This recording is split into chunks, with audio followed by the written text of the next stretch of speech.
Overcoming imposter syndrome. It's one of the key issues that I faced when I was 24 years old at Bain & Company, sitting with CEOs that had better pedigrees, far more experience, and were asking really hard questions. Imposters are generally people who feel out of place in an organization, and it's really easy when you don't have the skills and you don't have the competence to feel that. No time is that more important and also more activated than in an interview, when your entire future, your career, your aspirations, and your qualifications are tested and on the line. I'm here today to talk about how you can overcome imposter syndrome when you're preparing for an interview, and to give you some very specific practice tips so that you can get ready for the next interview and conquer imposter syndrome. Thanks again for joining us. I'll get started by just giving a little bit of an insight into what imposter syndrome is.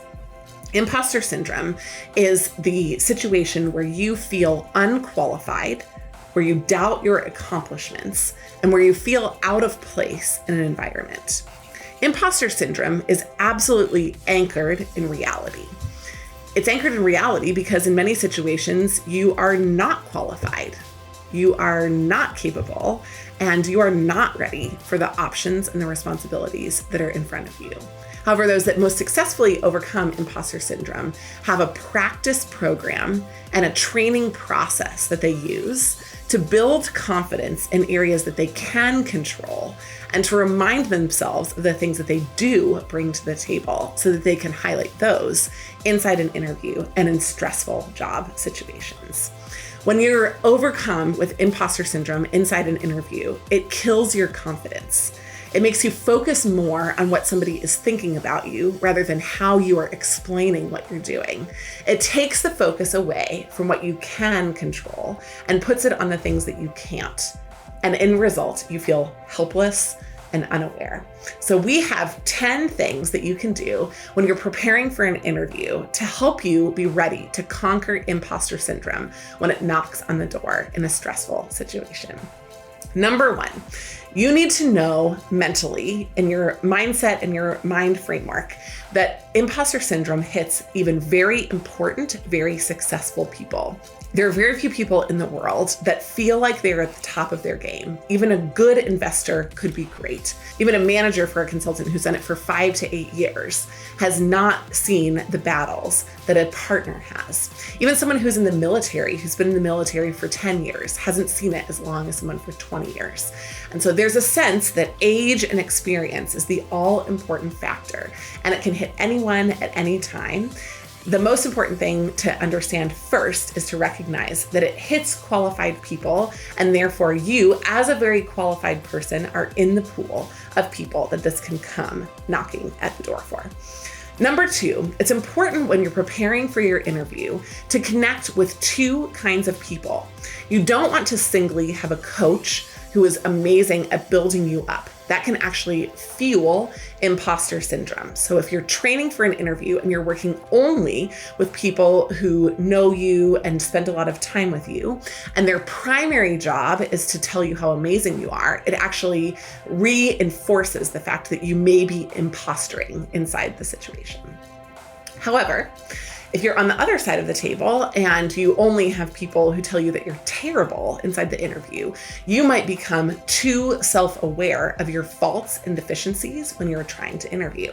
So instead of focusing on the very real connection that you can make with somebody, even in a virtual environment, or on the opportunity that you have that's really a privilege to share your work and experience and the possibilities of what the future might hold, instead, you're faced with one or other of those voices, somebody who has either totally built you up or somebody who has totally torn you down.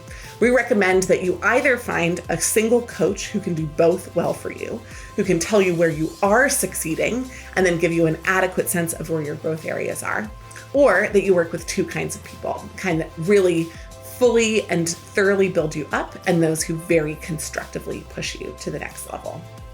Number three, it's essential when you're planning to overcome imposter syndrome for an interview that you have a mentor.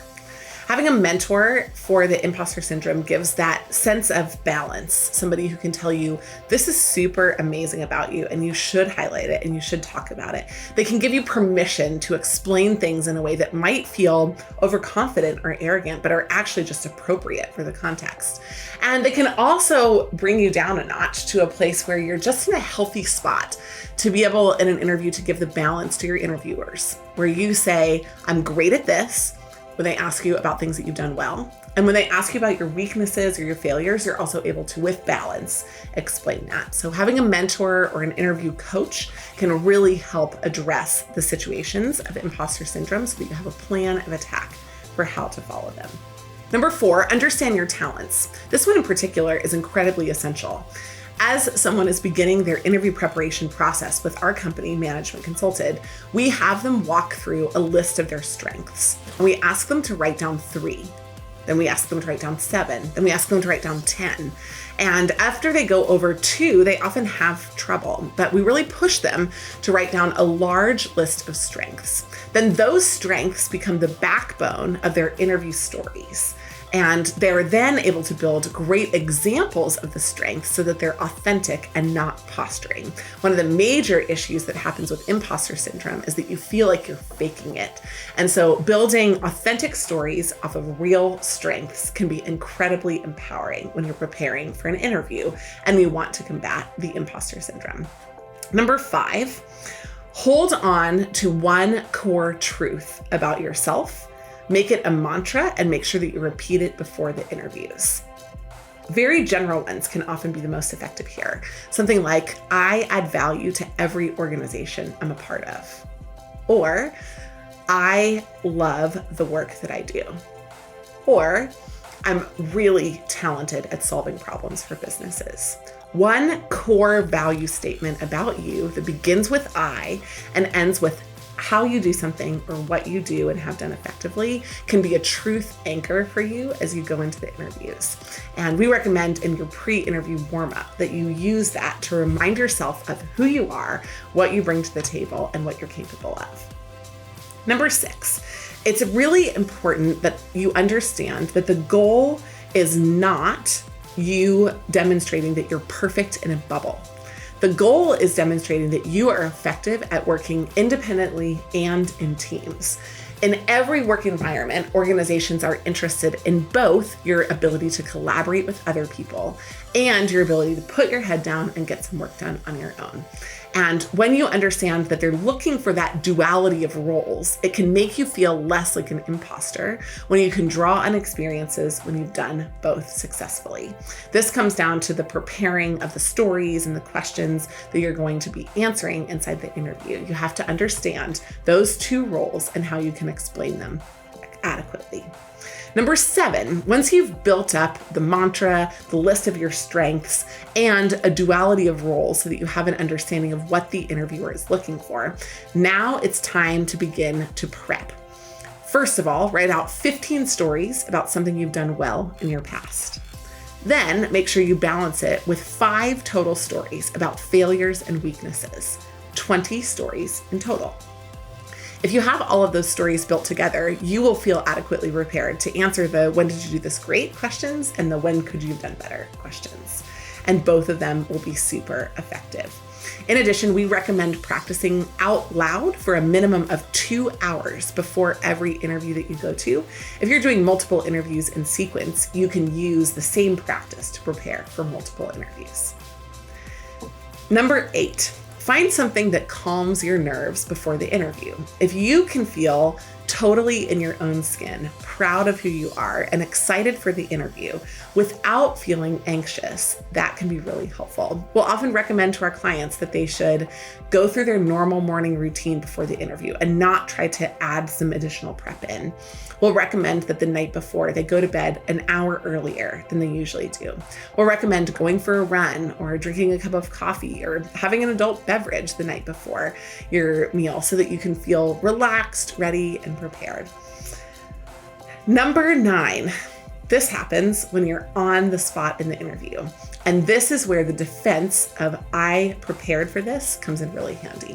When the imposter syndrome comes knocking, the doubts and the fears that begin to speak to you in your internal psyche as you're walking through the interview when they say, you're not capable, you're not ready for this, this is too hard for you, they're interviewing other more qualified candidates. All of those messages of self-doubt that come and bombard you in the interview. You have one single response to them. I prepared for this. So as long as you've walked through all of the processes up until now, you can combat those fears, those sense of insecurities, and the issues that you face in the interview. You can combat that with, I prepared for this. You have the practice to rely on, you have confidence and a cool nature that you've prepared for, and you can just respond to every single one of them. I've prepared for this. Number 10, it's really effective to become an expert at learning.